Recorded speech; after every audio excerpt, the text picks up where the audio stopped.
You don't remember falling asleep, but you wake to silence deeper than anything you've ever known. Not nighttime silence, not the hush of your village when the fires go out and the dogs curl into themselves, but the kind of silence that wraps around your bones. Cold, stone silence. When you open your eyes, there's nothing to see. Total blackness. Your breath fogs the air, and the first thing you register is the smell. Thick, dusty, ancient, like dried blood and frankincense crushed beneath centuries. You sit up, heart pounding. Your fingers brush rough limestone. The floor beneath you isn't earth. It's carved, fitted, deliberate. This isn't your home. This isn't the world you know. You've been brought here, though you don't remember how. And somewhere nearby, buried beneath layers of stone and memory, is a dead king, and you're not alone. You were chosen. To serve him, they call it an honor to be sealed inside the tomb of the Pharaoh.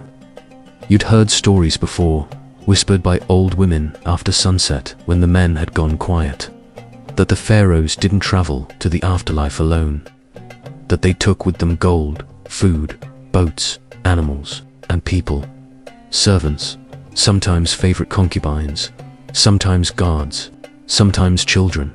Chosen ones, they called them, to wait on the king in the next world as they had in this one. But you'd never believed it was still practiced. Not in your time, not in your dynasty. That was old magic, old fear. But now, as you crouch in the dark, you remember the way the high priest placed his hand on your head. You are blessed, he'd said. The Pharaoh has chosen you. You hadn't screamed. Not then.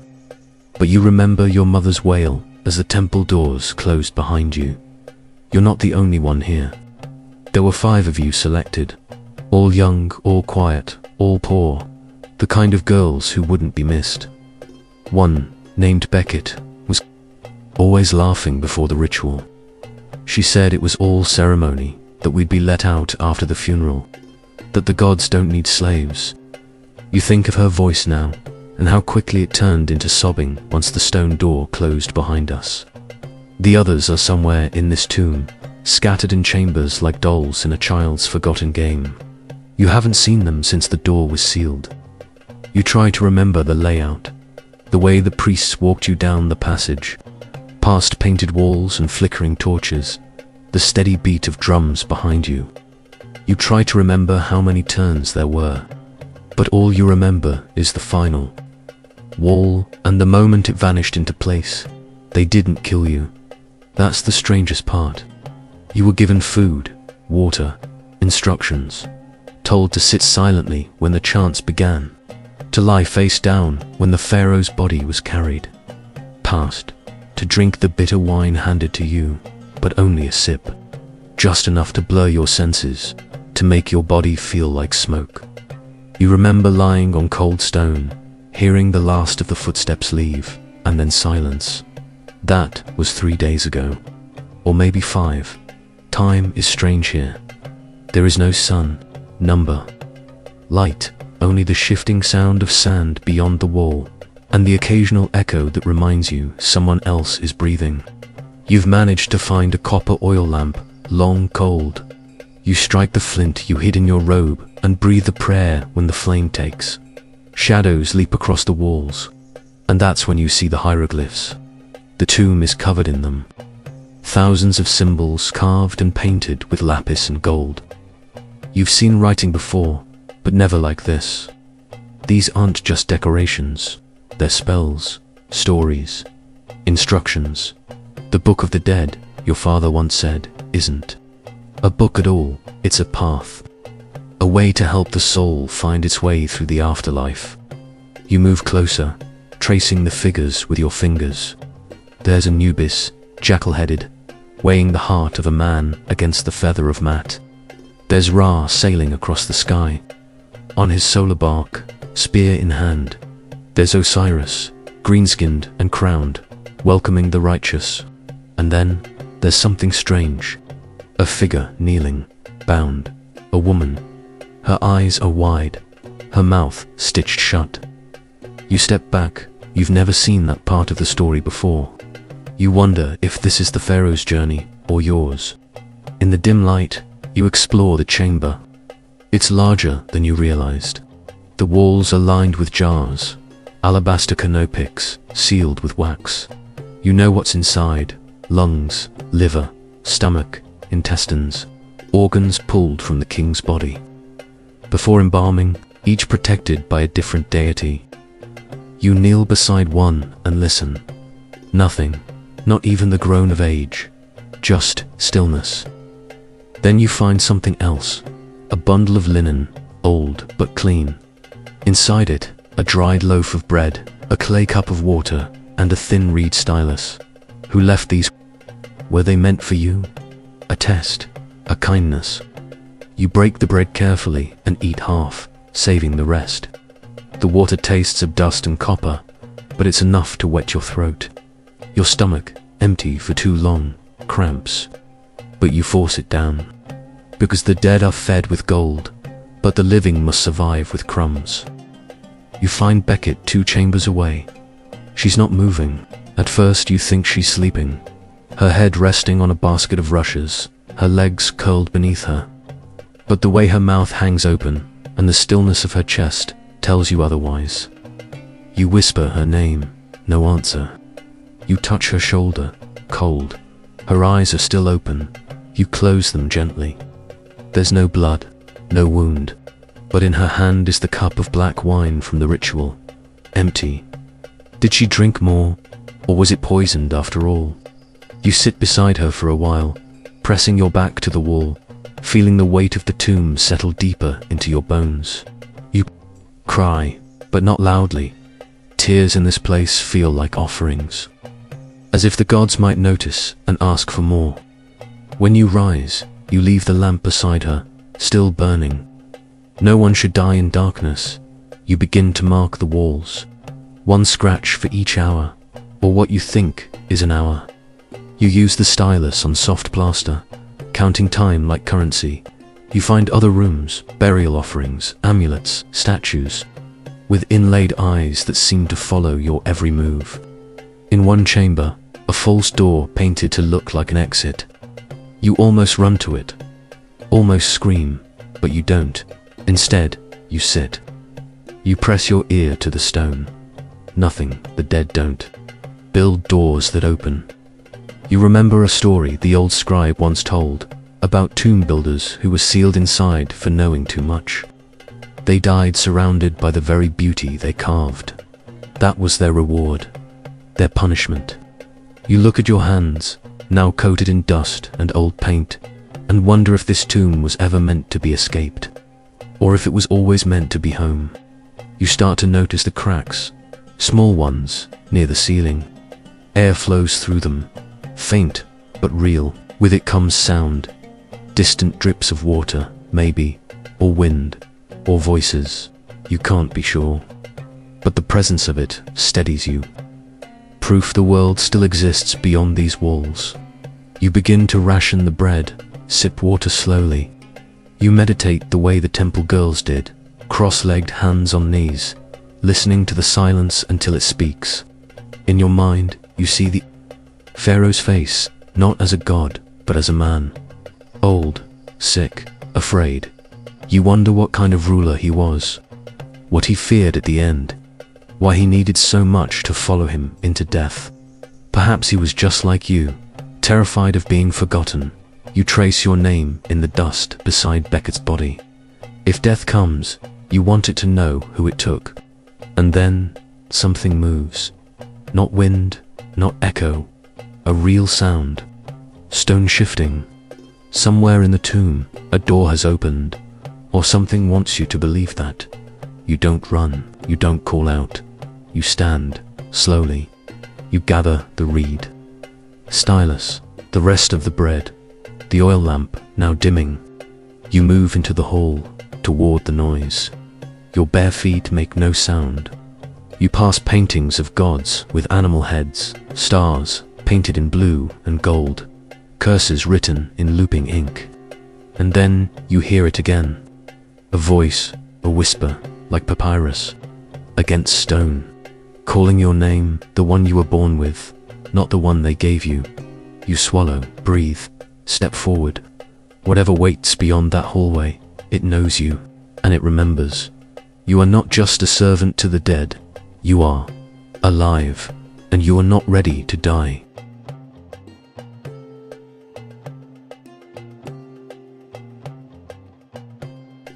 The passage is narrow, just wide enough for your shoulders to pass without brushing the walls.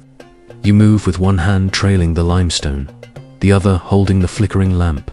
The flame is weak now, oil almost gone, but even this weak, light feels like a shield. The air smells different here. Not fresher, exactly, but older. Worn, you count your steps out of habit. 18, 32, 55. Then the ground slopes downward. You pause. A sound reaches you, a low hum, like wind through reed flutes. You tighten your grip and keep going. The hallway opens into a larger room, this one with high ceilings carved to look like stars. The stars have faded with time, but you can still see their outline in gold. And in the center of the chamber, lying on a stone platform, is a coffin. You realize, slowly, that you've entered the burial chamber. You do not scream, you do not run, you simply stare. The sarcophagus is enormous, carved from dark granite, inlaid with gold and colored stones. The face of the pharaoh looks up from the lid, serene, ageless, surrounded by sacred symbols.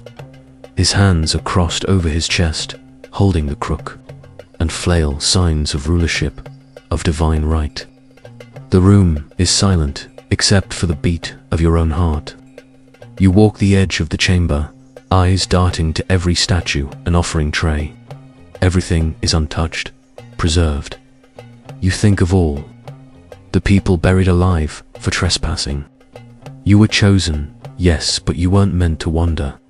You were meant to kneel, to wait. Still, something compels you. You kneel at the head of the sarcophagus and whisper the old prayer. Not because you believe it will protect you, but because not saying it feels like an invitation to die. There's movement again, a whisper. This time, it's not behind you, it's beneath. You press your ear to the stone lid. Nothing, then faint. Scratching, not loud, not frantic, but there you stumble back. The lamp trembles in your hand. The pharaoh is dead. He must be. He was dead when you arrived. You saw his wrapped body carried on the bier, gold mask covering his face, incense curling through the air. But now something moves inside his tomb. Perhaps it's not the pharaoh himself. Perhaps it's something he brought with him. Insects, snakes, spirits. You don't know what you fear more. Something alive, or something that used to be. You back toward the edge of the room, lamp held out, but the flame sputters and dies. Darkness closes around you like a tomb within a tomb. You are alone with the king, and whatever waits beneath the stone, your breath quickens, and you force yourself to sit, not run. Running has no direction here. Darkness is everywhere, equal and consuming. You focus on your other senses. The air is dry but not stagnant. The silence is deeper here, more intentional, like the whole room is holding its breath. You think of what you know.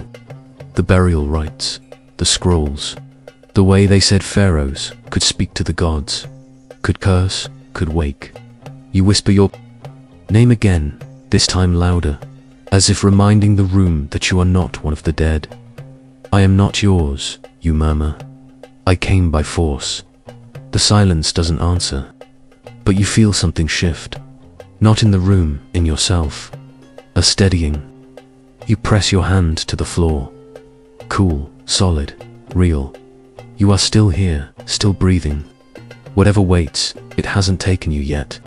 And until it does, you are not done. You sleep, or something like it, curled beside the wall, head resting on your arm. Dreams drift in and out. Women with hollow eyes, priests muttering curses, jackals circling your feet. When you wake, the room hasn't changed, but the sarcophagus, it's open, just a crack. A breath of blackness between lid and stone. No, you didn't open it, and there's no one else here. Your heartbeat pounds in your ears. Every instinct screams to run, but where? There's no escape. Only the dark corridor and whatever hunger still waits within it. So instead, you approach the tomb. One step, then another, your bare feet silent on the floor. You press your hand to the lid, not to open it further, just to feel the stone. It is warm, not blood warm, not body warm, but like something ancient still remembers heat. You recoil, trembling. You are not supposed to be this close to gods. You return to the side chamber where you found the offering jars. One is different now, its lid askew. You lift it. Inside is a scroll, fresh, not aged like the rest. You unfurl it with shaking hands. The ink is dark, still sharp.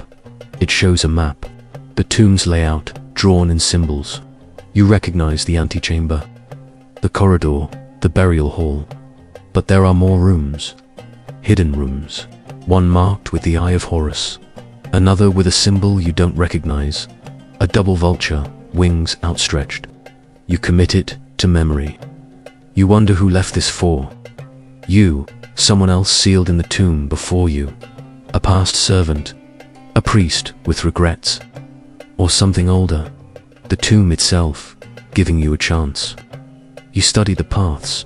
There's a shaft marked with stars, narrow, winding upward, a possible escape, or a test. You don't know, but you know what you must do next. Following the map is slow. The corridors are uneven, cluttered with offerings, broken pottery, dried flowers, amulets with faded glyphs. You carry the scroll like a torch, your only guide through a world built for the dead. You reach the shaft after what feels like hours. It's barely shoulder width and steep, too steep to walk. You kneel at its base, testing the angle. Smooth stone, no footholds, not a ladder, but a slide or a grave chute. Either way, going in means trusting you can climb out, or trusting something waits above that's better than what's behind. You hesitate, then wrap the scroll tight and tuck it into your robe. You dig your fingers into the seam where two stones meet and begin to climb. Your nails break. Your palms bleed. You do not stop. Pain means you are still alive. And being alive means you still have a chance to choose your ending. The shaft leads to a small chamber, circular, with a domed ceiling painted with stars. Not chipped like before. These stars are bright, vibrant, glowing faintly in the dark. In the center of the room stands a statue of a woman, tall, regal, her arms outstretched, holding a golden feather in one hand and a blade in the other. Mat, goddess of truth and justice. You collapse at her feet, breathing hard. Someone left a bowl of water beside her, fresh, cool, real. You drink deeply, not caring who placed it. Life tastes like metal and clay and salt. You splash, the rest on your face. Your reflection stares up from the bowl, hollow-eyed, dust-covered, but alive. You whisper a thank you, not to Matt, but to whoever brought you here. The room is sacred, safe for now. You sleep beneath the goddess's gaze, and your dreams are quieter than before. When you wake, you are not alone. Another girl stands at the edge of the room, barefoot, robes torn, face smudged with ash. She doesn't speak, just watches you. You know her. One of the five, Marette, the quiet one with the burn scars on her arms. She doesn't cry or smile, just nods. You don't ask where she's been, the tomb keeps its secrets. But she walks to you, kneels beside you, and drinks from the bowl without a word. The silence between you is not empty, it is shared. She reaches into her sash and pulls out something small, a broken bead, bright blue. For him, she whispers. You take it, confused. The Pharaoh, she nods. He watches, he waits.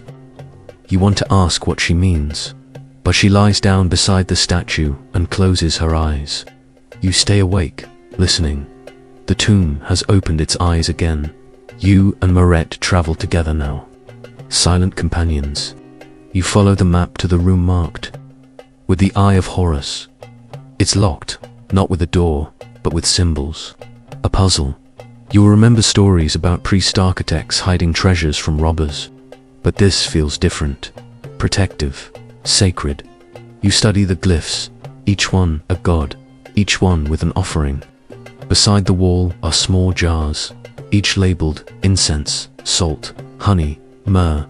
You and Moret arrange them in the order of the gods. Incense for Ra, salt for Set, honey for Hathor, myrrh for Anubis. The wall shudders, slides open. Inside is a chamber of light.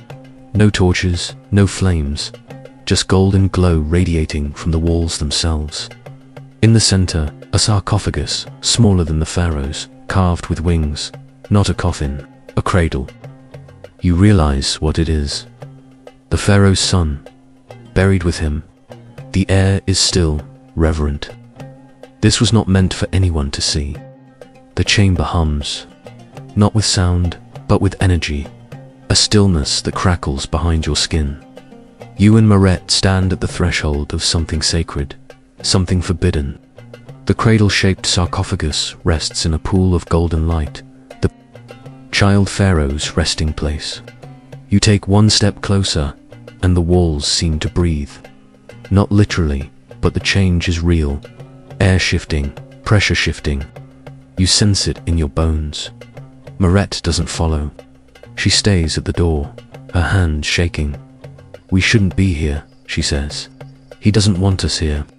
You whisper, "Then why was the path left open?" She doesn't answer. You move forward alone. The coffin is small, barely waist high, carved with images of lotus blooms and winged sun discs. You run your fingers over the smooth lid. It's sealed. You do not open it. Some boundaries, even in desperation, are not meant to be crossed. You search the room, careful not to disturb anything. The walls are covered with spells, not curses, but protections. Warnings, too. They speak of a king taken before his time, of a soul that could not settle, of the mother who grieved so greatly her tears were turned to gold and buried with the boy. You wonder if the queen demanded this room herself, away from the priests. Eyes a hidden monument, not to power, but to loss. In one corner is a box carved with falcons. Inside, a small scroll, folded neatly, sealed with wax. You don't break it, you simply hold it. The ink feels warm through the parchment, alive. Moret speaks again, softly. "He wasn't supposed to die." You nod, few ever are. You wrap the scroll in cloth and tuck it away. A secret within a secret. Something about this tomb, all of it, is more than burial. It is memory, weaponized. You leave the chamber without taking anything else. Some things must be left untouched, if only to preserve the thread that keeps the dead sleeping. Back in the star-ceilinged room, you and Moret rest in turns now, guarding one another as if you've always known how. You no longer measure time, in hours or days, only in choices, the ones that cost and the ones that spare. Food runs low, water lower, but neither of you speak of it. The tomb is shrinking around you, even as it expands in mystery. You hear new sounds at night, distant footsteps, not echoes, not dreams.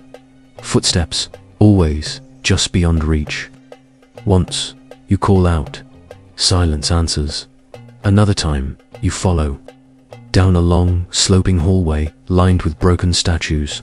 You think. You see someone at the far end, a tall figure in gold. You blink. Gone. You return with hands shaking and eyes wide. You say nothing. Moret watches. She knows the next morning. If it is morning, Moret shows you her hands. Covered in soot, there's a fire, she says. Somewhere below. You follow her down a staircase you hadn't seen before. It coils downward like a snake. Carved from black stone, the air grows hotter. You expect torches, maybe even priests. But what you find is stranger. A room half filled with sand, as if the desert is reclaiming it grain by grain. In the center, a brazier burns, but there is no fuel, no ash, just flame, flickering blue. And on the walls, stories. This time, not of gods, but of slaves, workers, tomb builders. Their faces are worn, their backs bent. One scene shows a man chained to the walls, another beaten. You stare, breathless. The story no one was meant to see. The cost behind the glory. The hands that built paradise and were buried inside it. You realize, this tomb is not just a monument, it is a prison. Marette kneels before the fire. She doesn't touch it, just watches. They say if you speak into the flame, the dead can hear you, she murmurs. You kneel too. The heat licks your skin, but does not burn. You whisper, your brother's name, your mother's name, your own. The flame flutters. Marette whispers to a name you don't recognize, a name she never told you. And then the room rumbles, softly, like a breath held too long. A crack opens in the floor, thin and deliberate. You don't need to say anything. You both move at once, down, into it. Not because it's safe, but because staying still is death. The passage is narrow, barely high enough to crawl. The heat fades. Cool air replaces it. You pass carvings, scratched by hand. Not formal glyphs, but desperate etchings. Still here, forgotten, free us. You crawl faster. You understand now. Not all the dead were meant to sleep. The tunnel opens into a low chamber with stone. Beds carved into the walls, a resting place, perhaps for guards or workers. It's quiet, too quiet. You both sit, catching your breath. Then you see the bones, not ancient, not arranged, scattered. A ribcage collapsed under a pile of tools. A skull half buried in sand.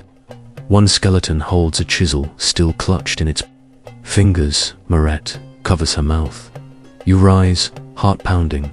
These weren't honor dead. These were abandoned, trapped, and not centuries ago, recently. One figure is draped in robes like yours. Same cloth, same stitching. You kneel beside her. A girl, young, her jaw open as if she died, mid-cry. There is a pouch beside her. Inside, a shard of obsidian, a broken comb, and a wax tablet. You light your lamp again. Scratched into the wax. There's a way out. But not without the king.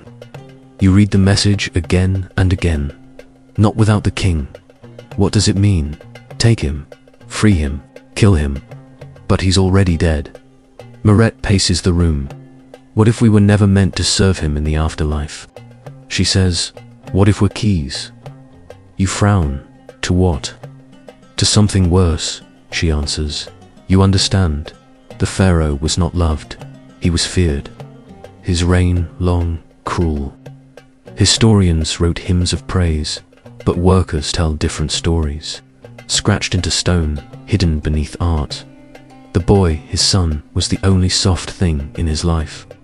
Perhaps his burial wasn't sacred. It was containment.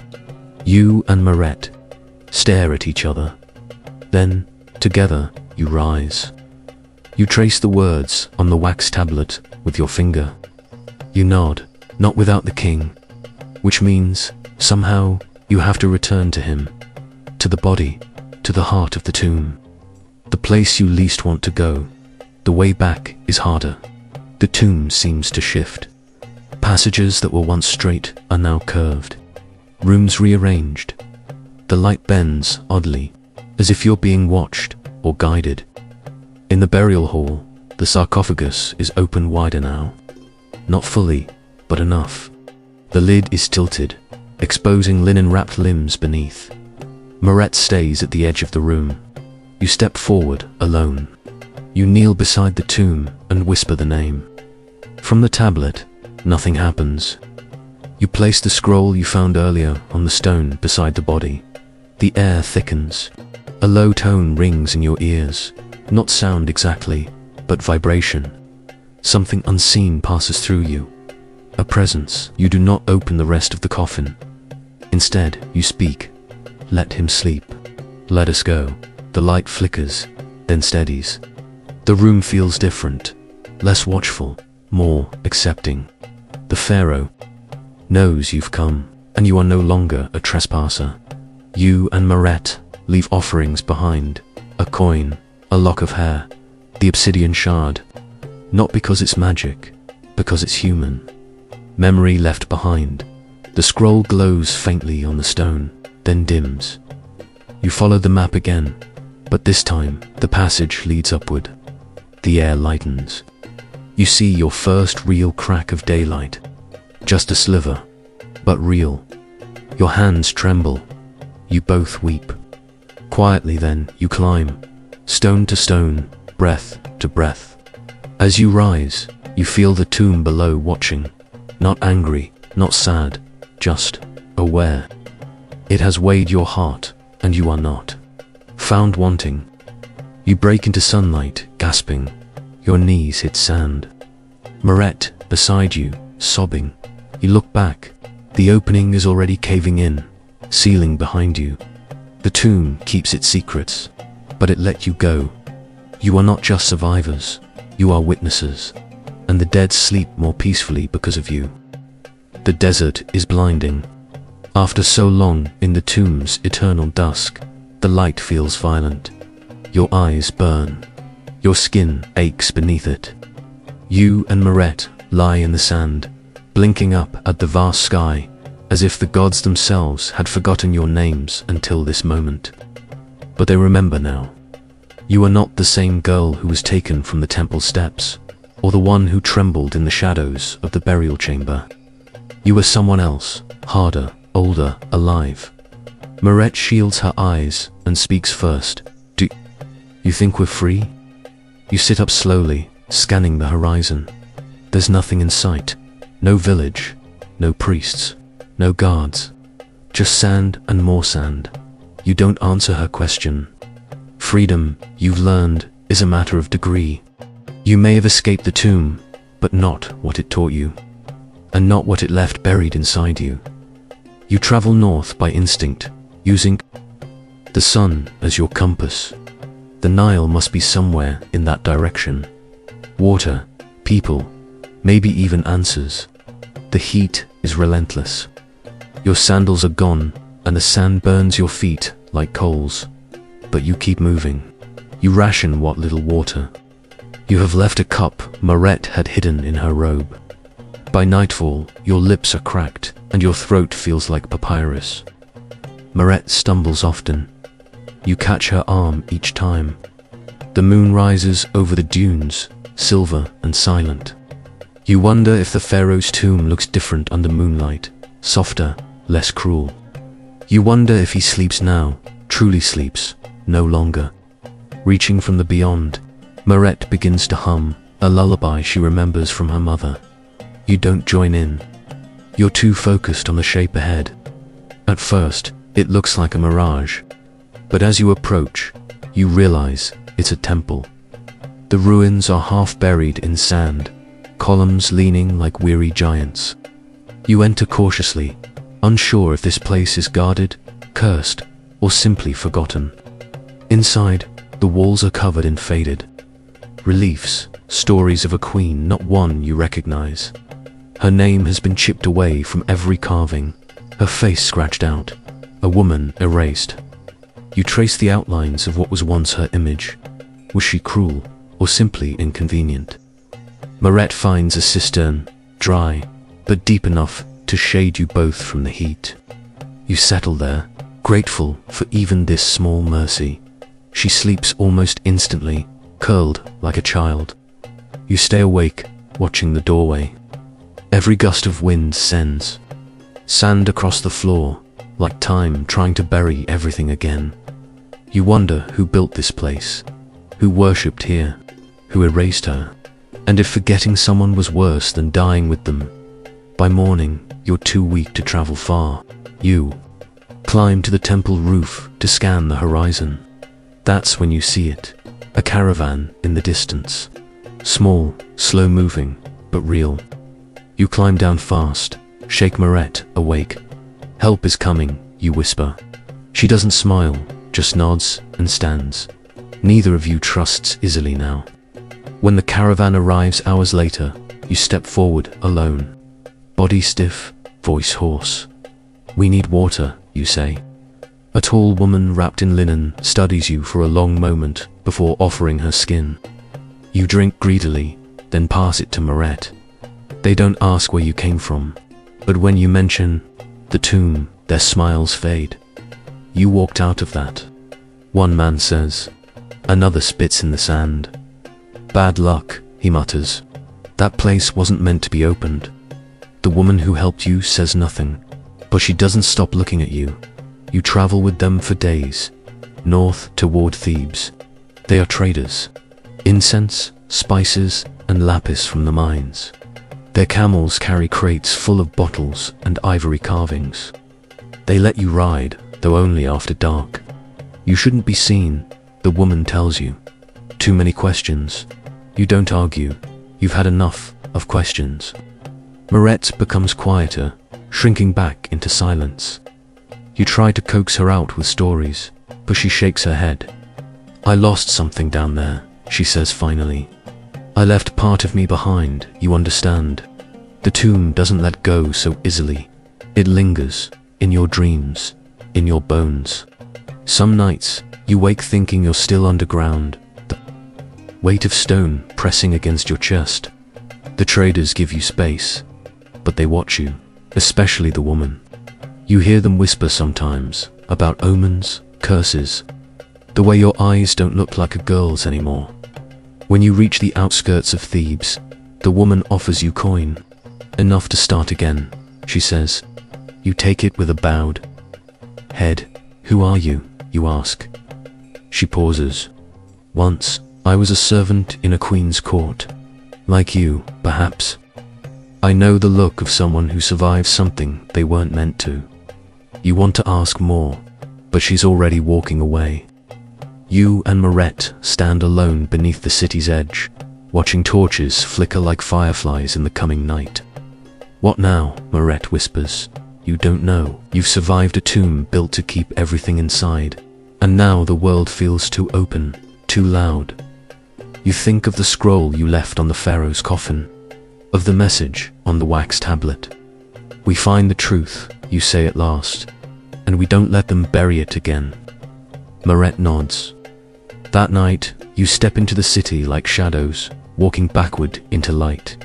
You find shelter in the poorer districts, narrow streets, mud walls, oil lamps that barely keep the dark away. You trade a lapis bead for bread, the queen's copper, coin for a blanket. Maret finds work with a cloth merchant. You sell herbs and stories in the market. No one knows your name. You prefer it that way. But at night, you write. You scratch memories into clay shards and press them between bricks. Not stories of pharaohs, but of workers, children, girls, the ones who bled to build tombs and were buried alongside them. You tell no one what you're doing. Secrets, you've learned, are safer when broken into pieces. But the writing helps. You remember Beckett's laughter, the face of the girl in the builder's room, the hum of the flame that heard your name. They live again in your words. The dead do not fear silence, but they hate to be forgotten. One day you see the high priest. In the crowd, the one who chose you. He doesn't recognize you. Not beneath the dust, the worn robes, the sharpened posture. You watch him by dates, speak to guards. He's still powerful, still clean, still untouched. You follow him at a distance, not to kill, not to confront, just to see. He enters the temple of Ammon, disappears behind gold doors. You linger outside, listening, breathing. You think of what he did, what he allowed. You could shout, you could raise your voice and tell the city what he buried. But would they believe you? Would it matter? Power, you've learned, doesn't answer to truth. But memory can survive power. That night, you carve a name into a piece of limestone. Beckett, then yours, then Moret's. You bury it beneath the roots of a fig tree. The gods may forget, but the earth remembers. Moret leaves 6 moons later. She says she's traveling east to work near the copper mines. You hug her without words. She slips you a package, cloth wrapped around a single blue bead. The one from the tomb. Keep it, she says. So I know you're still real. You promise to write if you find a way. Then she vanishes into the crowd. You miss her, but you're not alone. The tomb is still with you. In dreams, yes, but also in your choices. You ask questions now. You walk into temples and stare at the painted lies. You copy glyphs. You memorize rituals. You speak to servants who know things, who whisper when no one listens. You are building something, not a rebellion, not yet, but a record you gather. Truths like scarabs, shiny, buried, waiting. One day they will crawl out of the dirt. One day the dead will speak again, and this time they will not be silenced. The rains come late that year. Thin streams at first, then thick lashes from the sky that turn the alleys of Thebes into brown rivers. You sit beneath the clay awning, watching the water run like memory across the stones. It reminds you of the tomb, the slow erosion of time, the silence that can still flood everything. You've started sleeping less, not from fear, not anymore, but because dreams bring a voice. Not the Pharaohs, yours, younger, begging to be let out. You wake with your jaw clenched, nails biting into your palms. The tomb took your sleep, the city takes your peace, but your mission holds. Every week, you gather fragments, gossip, from drunk scribes, smuggled scrolls from abandoned chambers, half-burnt maps from marketplace ash heaps. You stitch them together slowly. The tomb was not unique. There are others, whole networks beneath the sand, not burial places, not exactly. Something stranger, something deliberate. You meet a man who once carved prayers into sarcophagi.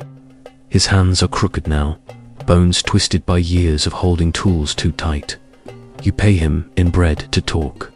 He doesn't look at you as he speaks, just stares at the dust between his feet.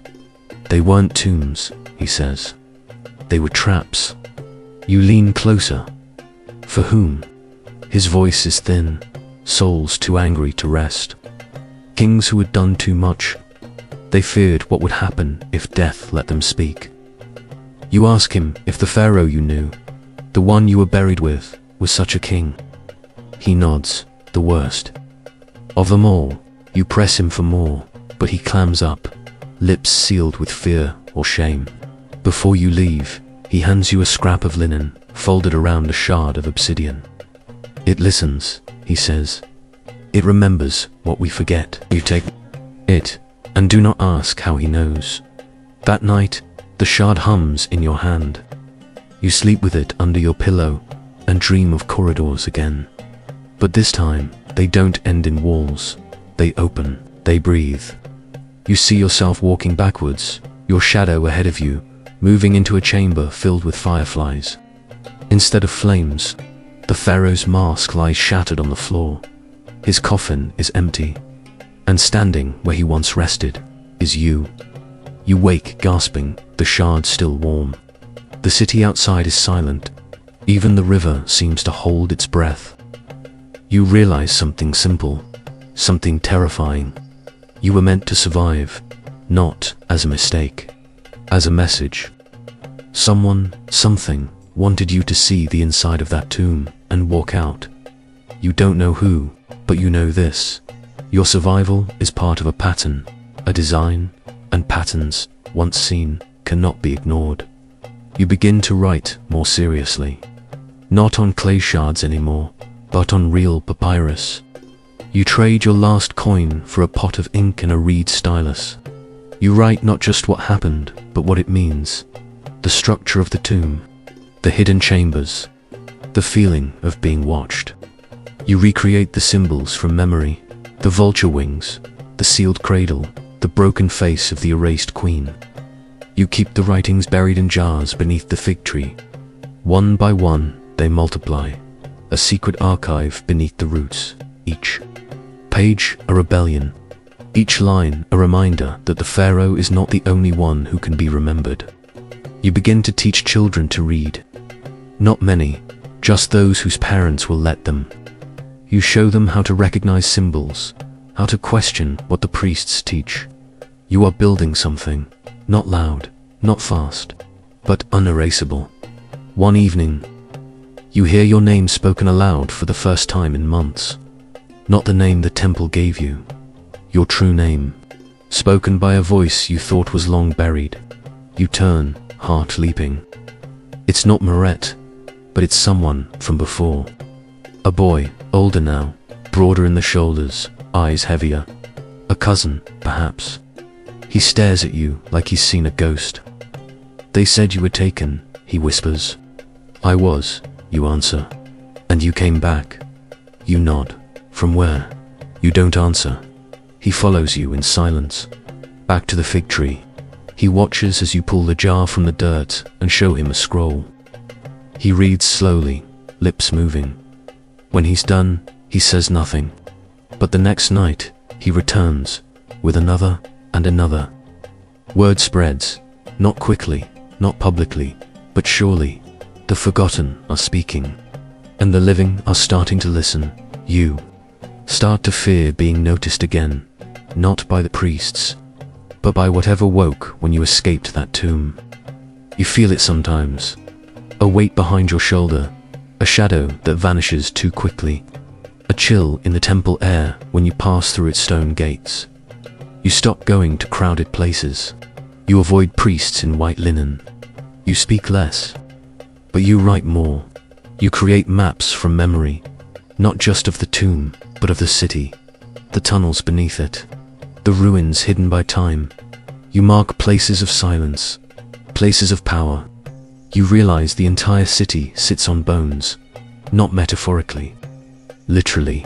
Tombs beneath homes, chambers beneath shops, forgotten kings beneath sleeping children.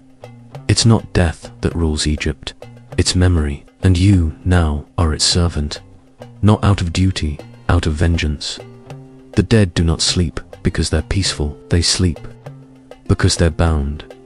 You meet someone who knows Moret. He says she works near Abydos now, tending to old scrolls for a minor temple. He says she doesn't speak much, that her hands are always stained with ink. You smile, it's enough. You write a message on linen, simple, still here. You send it with the caravan master. A coin pressed into his hand, a whisper in his ear. You wonder if she'll reply, or if her silence is part of her healing. You understand both. Some days, you crave silence too. But something inside keeps speaking. You don't dream anymore. But when you close your eyes, you see the fire lit chamber, the one with the slave carvings, the one no scribe ever wrote of. That was the truth. Not the gold, not the gods, the pain, the price. You see the names scratched into the stone. You remember each one. You recite them like prayers. You return to the edge of the desert one morning, alone. Not to the tomb, that place has vanished beneath shifting dunes, but to the area around it. You dig where you remember a side chamber once led. You find only rocks.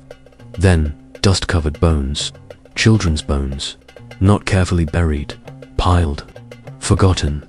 You sit beside them and weep. Not for them, for the system that built such beauty on such cruelty. You leave offerings, figs, ink, linen, a reed, stylus. You whisper their names, or the names you've given them. I see you, you say. You are not erased. When you stand, the sun is rising. You place a stone at the spot, mark it with a symbol of your own, a new glyph, one you've invented. A circle split down the middle, memory and silence. A reminder, you walk away without looking back. You've done what the tomb couldn't. You've let the dead speak. That night, you write again. A new scroll, not about pharaohs, not about gods. About girls, about laborers, about fire that doesn't burn and tombs that breathe. About silence as punishment and memory as resistance. You finish the scroll, roll it carefully, tie it with twine. You place it in a jar and walk to the fig tree. You dig deep. Place it beside the others. You wonder who will find them, when, if. It doesn't matter. You write for them anyway. Not for the living, not for the dead. For the ones in between, like you were once.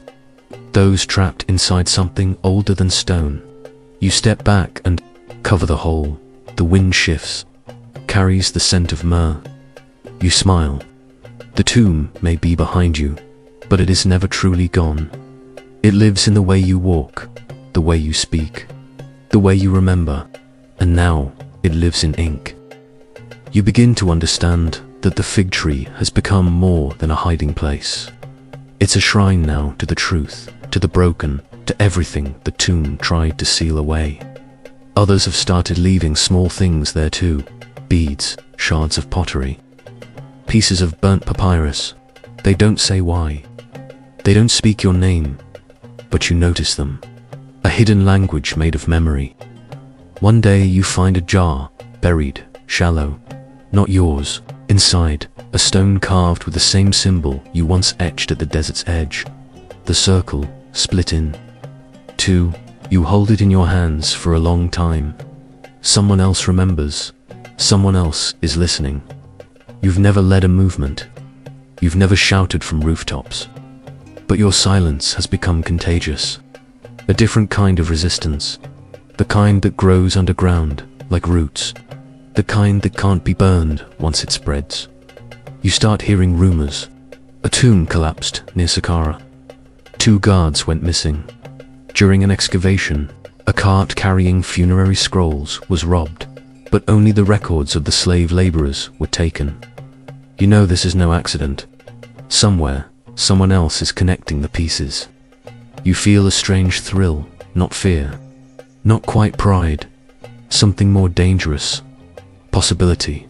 You begin writing with new urgency. Not just memory, now instructions. You write how to find the chambers, how to decode the false glyphs, how to speak the names that were erased.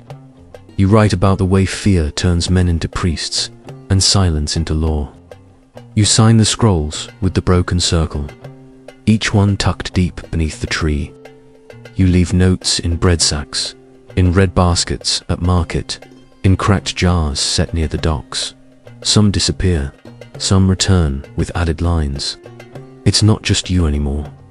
One afternoon, you're approached by a girl no older than 10. She holds a reed scroll with clumsy drawings on it.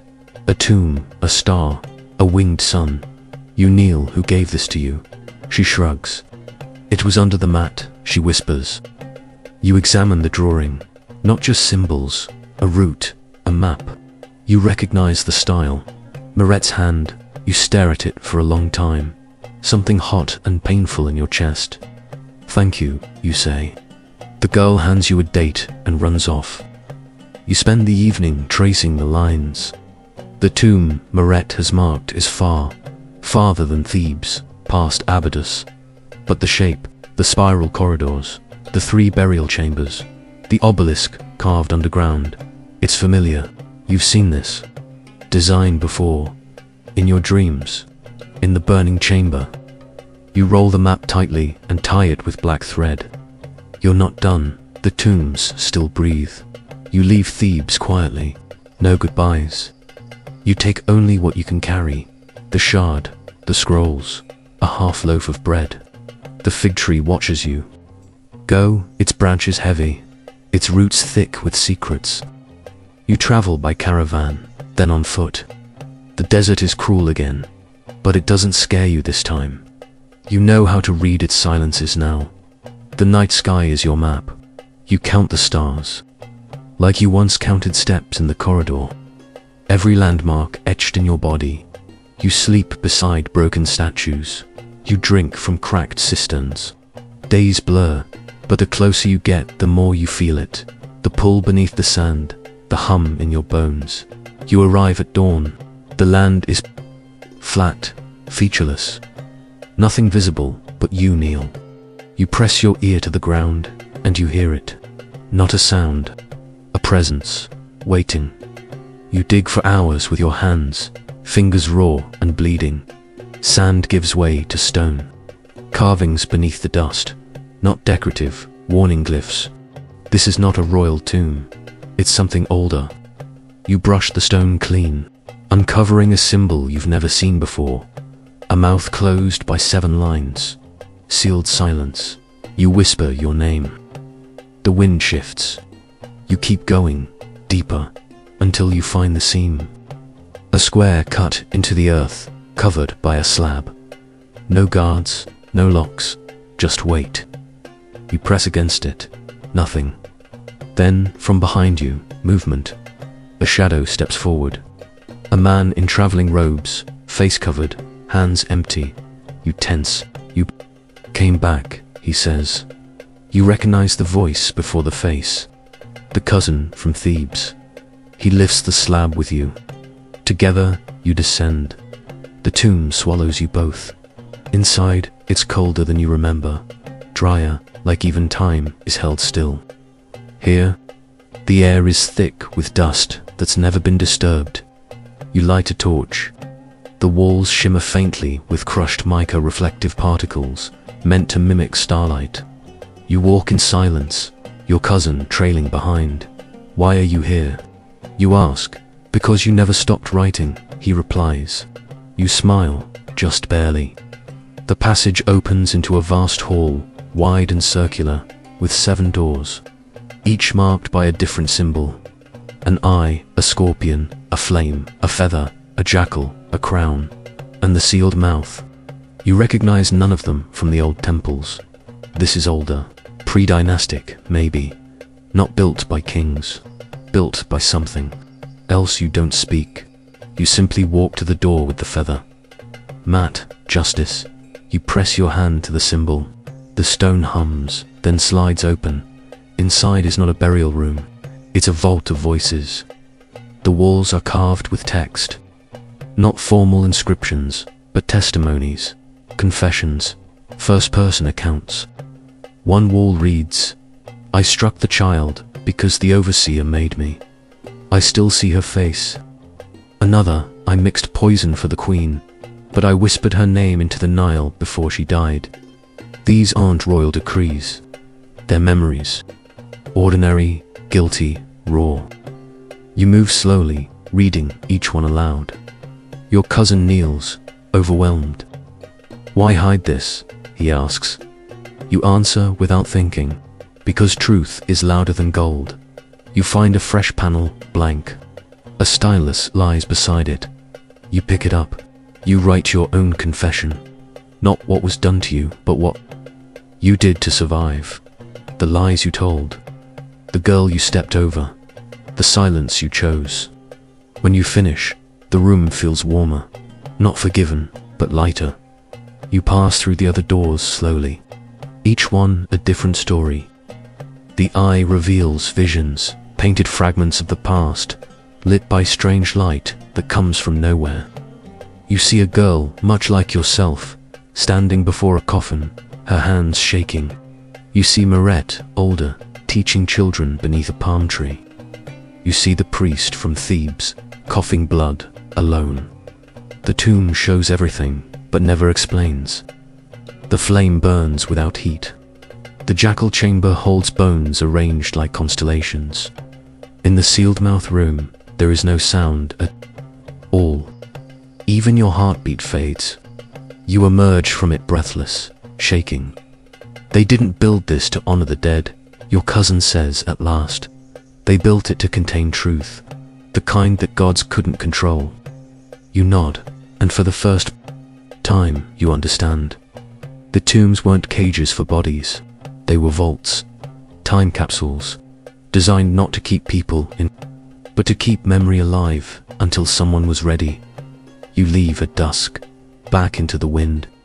You bury your stylus at the tomb's entrance, wrapped in linen, marked with your symbol. You do not look back. Your cousin walks beside you in silence. At the next village, he splits off. I'll teach what I saw, he says. Even if they don't listen, you nod. They will, one day. He disappears into the crowd. You return to Thebes weeks later, changed again, not harder, not colder, just settled. The tomb has stopped whispering. The shard no longer hums. You still visit the fig tree, but you no longer write. Others do. You read their words instead, their anger, their grief, their wonder. The tombs are opening, slowly, one word at a time, and the Pharaoh, he still sleeps. But now, the world he ruled remembers not his gold, but the silence he tried to force on everyone else. And silence, once cracked, never stays quiet forever. It begins with a whisper on the wind. A trader from the west brings news. Another tomb has surfaced, unearthed, not by explorers or scholars, but by a sandstorm. It wasn't marked on any map. No priests mention it. No records list it. Yet, the wind knew. You sit in the shadow of the fig tree, turning the tale over in your mind. A storm revealing the buried. Nature, doing what memory attempts, uncovering what was meant to be sealed. You send out a message with the next caravan. A single line on faded linen. Where the winds forget, the bones remember. You don't know who it will reach. But you've learned this much. Truth moves faster when it's carried by those who have nothing left to lose. The tombs are speaking again, not in one voice, but in thousands. And this time, people are listening. Or at least, they're no longer pretending not to hear. Children come to you now, not for food or stories, but to learn. You teach them how to recognize lies disguised as hymns. You draw maps in the dirt. You whisper history in alleys. You show them what their ancestors never got to write. One boy asks, "Why don't the gods stop us?" You smile, sadly. "Maybe they tried," you say. "Maybe this is their way of helping now, letting us fix what they broke." You don't worship the old gods anymore, not out of hatred, but weariness. You've seen too much of their silence, but you still believe in something, the way a buried name can bloom when spoken, the way a forgotten girl can become a record keeper. You are not priest or prophet. You are something more dangerous, a survivor who remembers, and memory, once awakened, becomes its own kind of deity. You are summoned one day by a woman with ink-stained fingers and eyes like polished flint. She says nothing of how she found you, only that she's heard of the tombs, that she has something you need to see. You follow her to the outskirts of Thebes, through a dried riverbed and into the ruins of a half-collapsed temple. She leads you into a room with a single slab of stone standing upright, like a gravestone. Carved into it are names.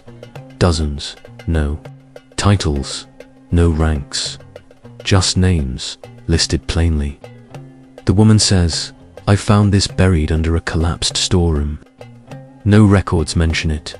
You kneel before it. The names don't mean anything to you, and that's the point. Ordinary lives, preserved, etched into eternity, not for glory, but for remembrance. You run your fingers over the grooves. "This is a tomb too," you whisper. "Not of bodies, but of silence undone." She nods. You and the woman begin meeting. In secret, her name is Satira. She once copied scrolls for a temple scribe, but left when she realized how much was censored. Together, you begin collecting testimonies. She speaks to servants, potters, dancers, anyone whose name would never be carved in gold. You teach them to write their stories, and she preserves them on scrolls hidden in clay jars. You bury them near the fig tree. The roots grow thicker now, as if fed by the ink and the memories. Satira is precise, methodical, fierce. But at night, she sleeps beside the jars like their family. "This is how we haunt them," she says. Without truth, you agree. Not all ghosts are spirits. Some are pages. Some are memories that refuse to die. You begin to wonder if you've become a ghost yourself, haunting the kingdom that once tried to bury you in its hunger for silence. One evening, as you sit among the scrolls, a boy rushes toward you, breathless, shaking. They're burning. Tombs, he gasps. Near the hills, priests say they're cursed. You feel the words like a blade. Not fear, fury. They're trying to erase again. Fire as a second burial. You and Satira pack what you can and leave before sunrise. You travel north for 3 days, arriving at a village wrapped in smoke. Ash litters the fields like snow. A tomb lies broken at the edge, collapsed, charred. Inside, stone coffins cracked open, the walls blackened with soot. But even fire cannot erase all. You kneel beside a burned panel and scrape away the ash. Beneath, faint carvings remain. Names, not kings, workers, the forgotten, the people they tried to destroy again. You run your hand across the stone.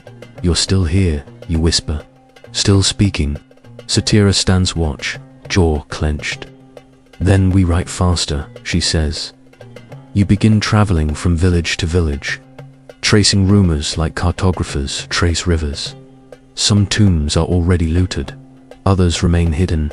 Some are guarded, some left wide open, not by mistake, but by those who've seen too much and no longer care about permission. You document what you find. Not just objects, voices. You speak to elders, scribes, even a dying stonemason who once carved the Pharaoh's name into 300 tomb doors. I was paid in salt, he says, but it bought me nothing. You record his words. Every confession is a lantern.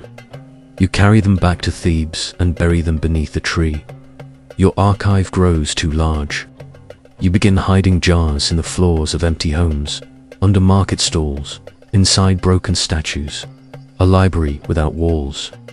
The tombs may be under sand, but the truth is everywhere now, and truth, once loose, does not return to chains. One day, you find a jar waiting for you beneath the fig tree.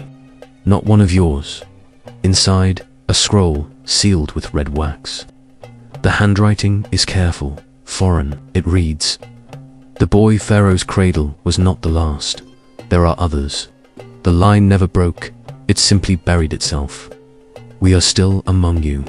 You read it again and again. You think of the chamber you found in the tomb, the cradle, the glow, the warmth of something not quite gone. You thought it was grief, but maybe it was survival. You show Satira. She reads it in silence, then places the scroll inside her cloak. "We follow this," she says. "Wherever it leads, you nod. The past is not just memory, it's seed. And if there are still branches of that bloodline, hidden in the cities, disguised among the servants, then the Pharaoh's power never fully died. It simply shifted, and someone is trying to make it rise again." You begin noticing strange patterns. Carvings reappearing, symbols once erased, now freshly painted in alleyways, on doorframes. The winged sun, the vulture crown, the closed mouth.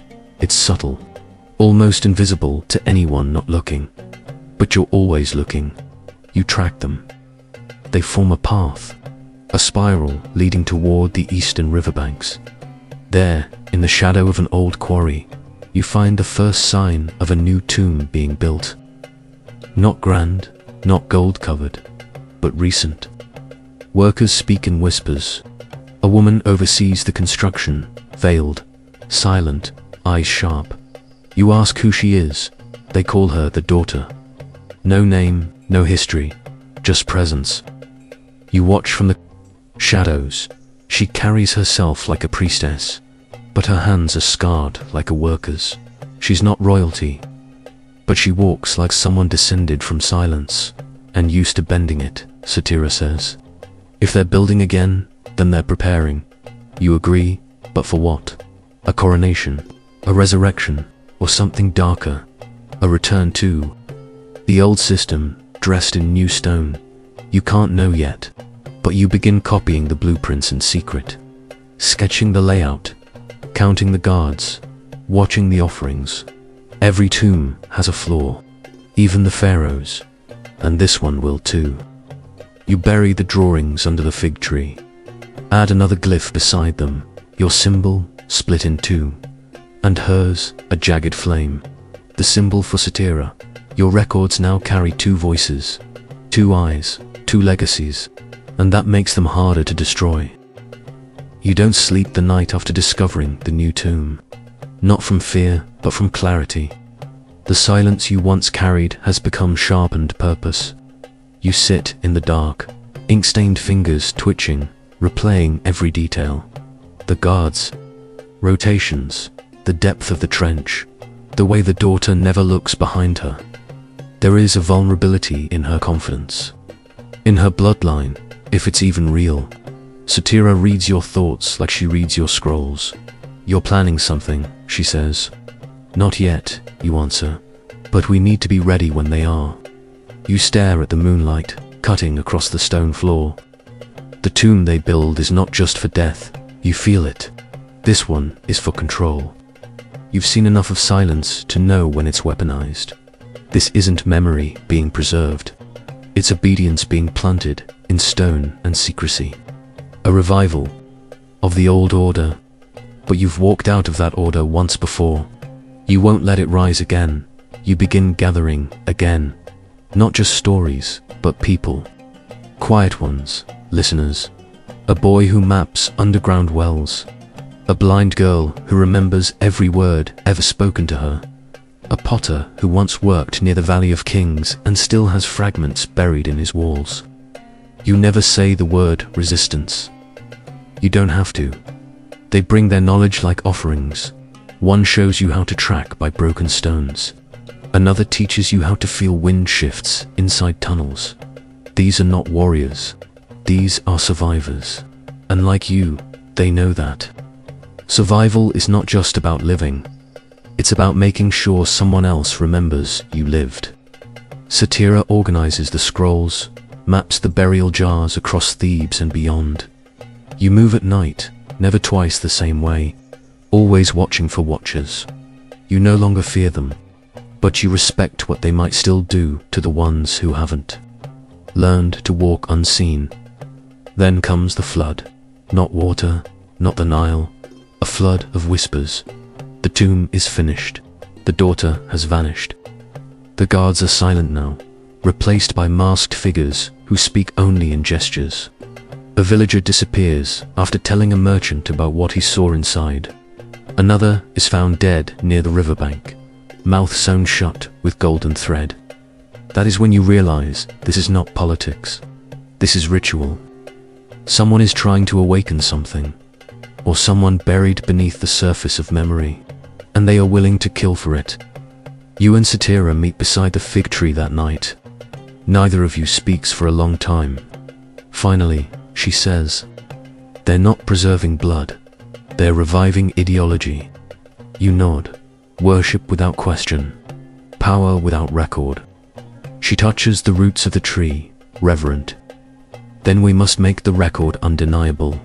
You return to the broken tombs, the ones they burned, collapsed, buried again. You take rubbings of what survived, charred names, melted masks. You document the damage, not just to the stone, but to memory itself.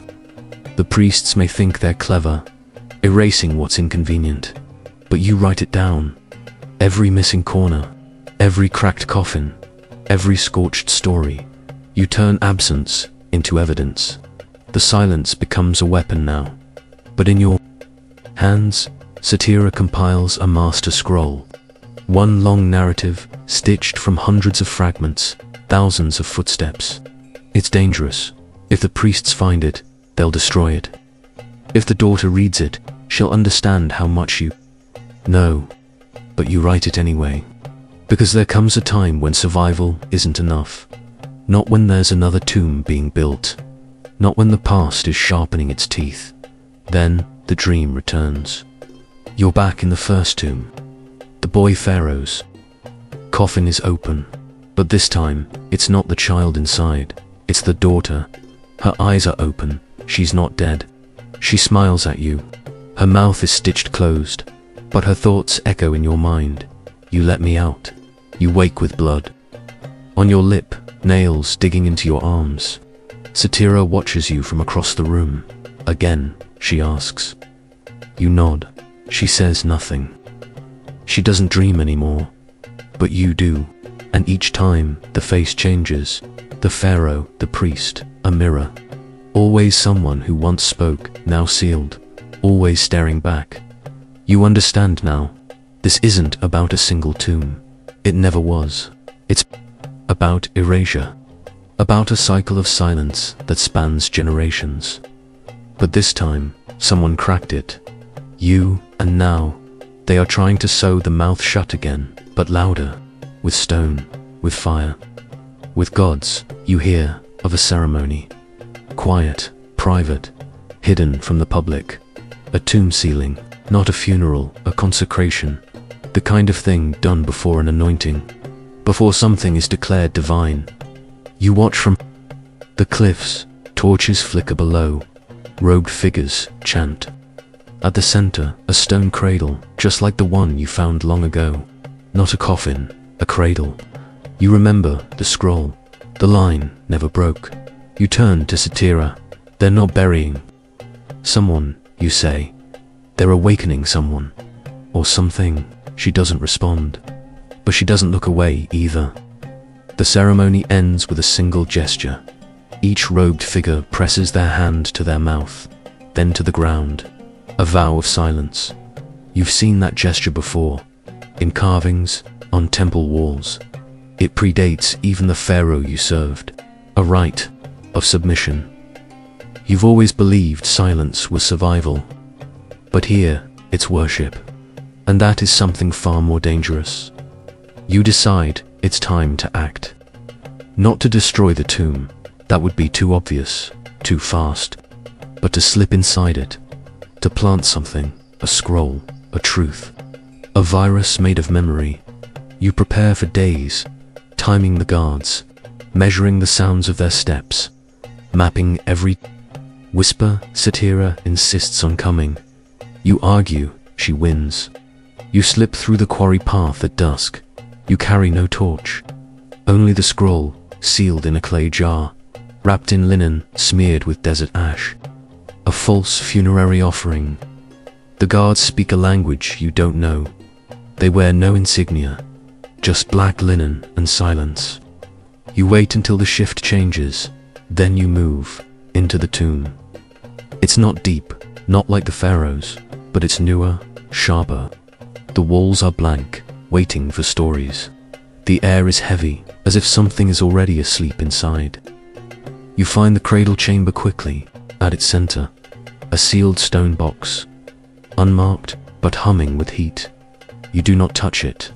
You kneel and bury the scroll beneath it. No words, number, prayers, just presence. Then you leave, quiet, quick. Satira waiting by the mouth. Neither of you speak until you're back beneath the fig tree. Did they see you? She asks. You shake your head. Did they feel you? She asks next. You pause, then, yes. She nods, as if that's the answer she expected all along. That night, Thebes feels quieter, not safer, but clearer. The silence that surrounds you is no longer oppressive. It's tense, like a thread pulled tight. Something is coming, not from the tomb, from the people, from the memory that refuses to die. You walk the streets at dawn and see it in the faces. Curiosity, questions, resistance.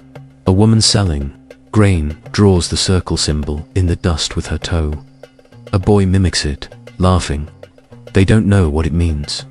Not fully, but it lives now, outside of your hands. That is enough. You start noticing how the tomb's shadow stretches even in daylight. In the weeks since you buried the scroll, something has shifted. Not just in Thebes, but beyond.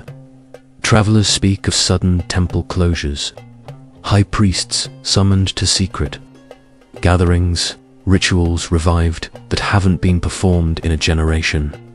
The air feels denser, like the moments before a sandstorm. Dry, still, but charged. You no longer ask if the daughter lives. You know she does. The sealed box wasn't a tomb.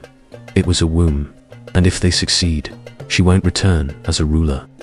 She'll return as a symbol, a living memory of obedience, shaped by silence, perfected by centuries of control.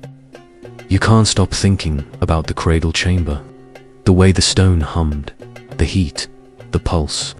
That wasn't metaphor. That was breath. That was heartbeat. They are awakening her with silence, and burying the world in the process. Has grown quieter, not from fear, but from calculation. She works constantly, copying and dispersing fragments of your master's scroll, hiding them in pottery, stitching them into the seams of market cloth, slipping them into sacks of grain sold to caravan masters. She's planting your archive like seeds across Egypt. If you fall, the memory will bloom without you. But you both know the stakes have changed. It's no longer about a tomb. It's about the idea the tomb was built to protect, that only those with power deserve to speak, to be remembered, to be written, and that everyone else must serve the silence or be buried beneath it. You feel it everywhere now, in every closed mouth, every erased name, every temple that teaches obedience instead of truth. You once believed silence was peace. You know better now. Silence is design. A design you are here to break. You return to the fig tree where it all began. It has grown wider, heavier. Its roots now push up through the earth, coiling like fingers. Clutching the past, the jars you buried still sleep beneath it, but more have joined them. From others, different hands, different inks. You open one, a scroll written by someone you've never met. It tells the story of a boy buried alive in a quarry collapse, only to be pulled out days later by a woman who never gave her name. At the end of the scroll, the same symbol appears, the split circle. You place it back carefully, heart thick in your chest. You never wanted followers. You still don't. But something is happening. Memory is growing louder, and now it carries more voices than you could have ever imagined. Then the smoke comes. You wake one dawn to a red sky. The fig tree is burning. The fire eats up the trunk, devouring leaves and scrolls alike. You rush into the heat, face wrapped in wet linen, trying to salvage what you can.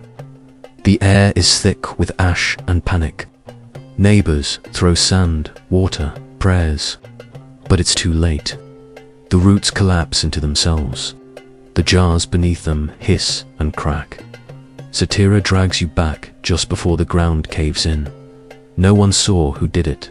No one takes credit. But you know they found you. And this was their answer. Not confrontation, destruction. A warning written in fire. You stand in the soot long after the flames are gone. Satira weeps silently.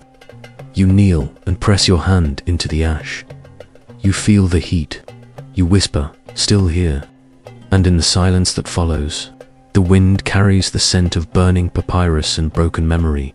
But fire, like silence, forgets that some things survive by hiding in the cracks. You and Satira regroup. You mourn, but not for long. You begin again. You move faster, spreading what you remember. This time, no fig tree, no central place, no shrine to draw fire. Now you scatter, one scroll per village, one story per wall, one whisper per night. The memory becomes smoke, hard to catch, harder to kill. You train others now, not just to read and write, but to listen, to spot the signs, to map silence. One girl memorizes all your symbols. Another paints them with mud inside broken granaries. You no longer sign your name. You don't need to. Your voice lives in the lines, in the symbols, in the rhythm of the truth. The Pharaoh had priests. The daughter has silence. But you have the survivors, and the survivors are everywhere now. The ceremony comes sooner than you expected. Word spreads of a great gathering. Nobles, priests, architects, even foreign dignitaries. All summoned to witness a divine rebirth. The daughter is to emerge from the tomb, not as a ruler, but as a sacred vessel, a mouthpiece of the old gods. You know what that means. A new age of silence. Institutionalized, beautified, enforced, with robes and incense and gold. You and Satira gather your network. It is time, not for an attack. You are not soldiers, but for the greatest act of resistance your kind can offer. Remembrance. The night before the ceremony, you slip into the necropolis again. The tomb is guarded, yes, but they expect intruders with blades, not scrolls. You carry none, only linen, ink, symbols. You mark the walls on your way in, not to desecrate, but to correct. You restore the names of the workers. You edge the symbol of the broken circle into the stones. You plant 3 jars deep in the dirt, each containing the full story, your story, and then you do something final. You leave your name written in full on the far wall of the cradle chamber, not for glory, but so that when they find it, they'll know the silence was never complete. Someone always remembered, someone always spoke. You do not wait for the ceremony. You leave before dawn. Satira meets you at the river's edge. She looks at you with something between grief and triumph. You've done all you can, she says. You shake your head. No. I did what was necessary. The rest will come from them. You look back once. The tomb is quiet, still, like a wound sealed shut. But you know what lies beneath. You know what's been planted by dusk. The first mural appears in a village far south, the symbol of the broken circle, painted across a temple wall. The next day, a jar is found buried in the courtyard of a nobleman's estate, containing a scroll titled "The Ones Who Survived." By week's end, 3 priests resign. A scholar goes missing. A monument is defaced, not by vandals, but by hands that knew exactly which names were lies. The tomb is sealed, yes. The daughter awakens, yes. But the world no longer listens, the way it once did. The silence has cracks in it now. Memory seeps through. You retreat from Thebes, older than when you first arrived, but unbroken. You settle in a small village near the river. You live as a weaver. No one knows your name. But every child in the village learns to read. Every one of them knows the symbol. And sometimes, at night, they gather around your fire and ask the story of the girl who walked out of the Pharaoh's tomb. And you always begin the same way. She wasn't supposed to survive, but she did, and that changed everything. Years pass. The village remains small, untouched by the noise of the cities. The river still rises and falls with the seasons, stubborn in its rhythm. Children grow into traders, potters, midwives. They marry, fight, bury their dead, and plant their trees. You become something between a myth and a memory. No one calls you a priestess. No one calls you a scribe. But when someone finds a broken shard in the field, they bring it to you. When an old man dreams of the underworld and wakes screaming, they call you. When the child with ink-stained fingers asks what it means to survive, you tell her. Not in stories, in whispers, in lessons etched on discarded linen.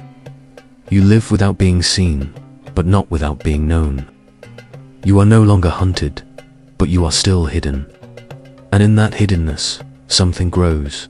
Not fear, not glory, something deeper. Legacy. The tomb has not been reopened. Not publicly, but you hear whispers.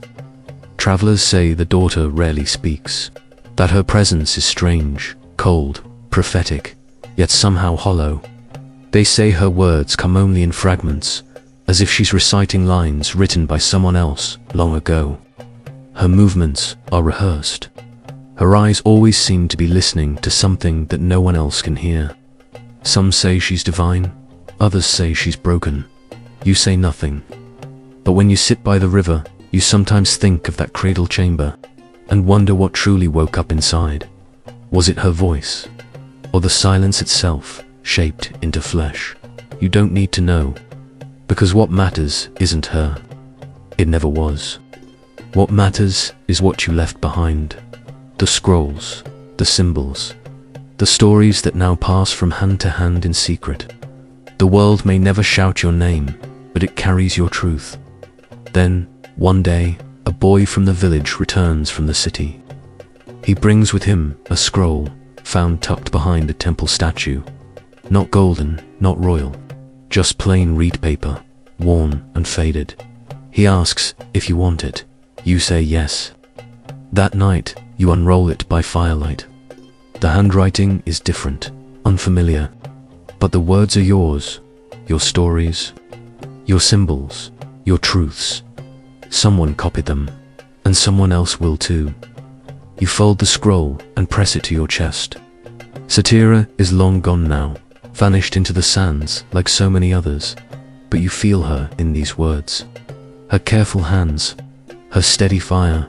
The broken circle she painted still appears in corners of cities you've never visited. Memory doesn't belong to the powerful anymore. It belongs to everyone. You smile. You were never meant to be a queen, but you became something. Stronger, a witness. Your body grows slower. The aches in your hands don't go away. You no longer walk the full stretch of the river. You teach sitting down now. Sometimes you forget names, but never symbols, never stories. The children bring you herbs, flowers, soft reeds to weave into your sandals. They don't call you wise or holy, just elder. And in that simple name, there is more honor than any tomb could offer. You no longer write. You don't need to. You've seeded a forest of memory, and the trees are growing in places you will never see. You wonder, sometimes, if there's a jar buried with your name on it somewhere. You hope not. Names are heavy things. But if someone remembers the way you told stories, or the warmth of your hands, or the sharpness of your silence, that will be enough. That is enough. The village gathers for a funeral one evening. A boy drowned in the river, buried beneath the fig tree that once stood in Thebes. They planted a cutting here, generations ago. It took root. It's taller now than you ever imagined. It would be stronger. Its roots twist like veins through the soil. You sit beneath it after the mourners leave, tracing its bark with your fingers. It remembers, you think. It always did. The jars are gone, the fire long past, but this tree still holds the story. Not in ink, in fiber, in growth. You lean your head against the trunk and close your eyes. Not to sleep, just to listen. The tomb is far behind you now. The sand, the silence, the Pharaoh, the flame. But even now, in the rustling of the fig leaves, you hear them. Not ghosts, not curses, just memory, moving through the branches like wind. That night, a storm rolls in from the desert. Not violent, gentle, the kind that brings change. You sit by your doorway, wrapped in linen, listening to the patter of rain on the stone. A girl joins you, small, barefoot, her eyes full of the kind of questions you once carried like weapons. Elder, she says, is it true that you lived in the tombs? You glance at her. Her fingers are ink-stained. Her braid is tied with red thread. You don't answer immediately. Instead, you ask, why do you want to know? She hesitates. Because they say the Pharaohs were gods. But if they were, why did they need to bury everything? You laugh softly. It's the right question. You place your hand on hers. Come, you whisper. I'll show you where. The story really begins. You lead her to your bench. You look up at the tree, and you begin. The next morning, the rain stops. The sky clears. The village wakes. You are not seen. Not in the market.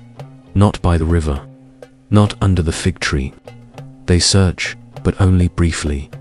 They know there is no body, no shroud, just an empty bench.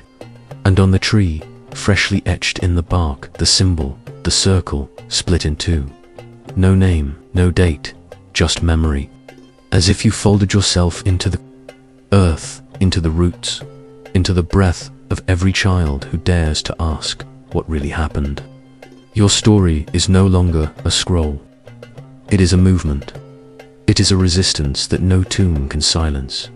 And in some forgotten temple, in the darkness of some chamber sealed long ago, a stone coffin remains unopened. A mask of gold waits in silence. But on its surface, someone, no one knows who, has scratched a single symbol, the broken circle.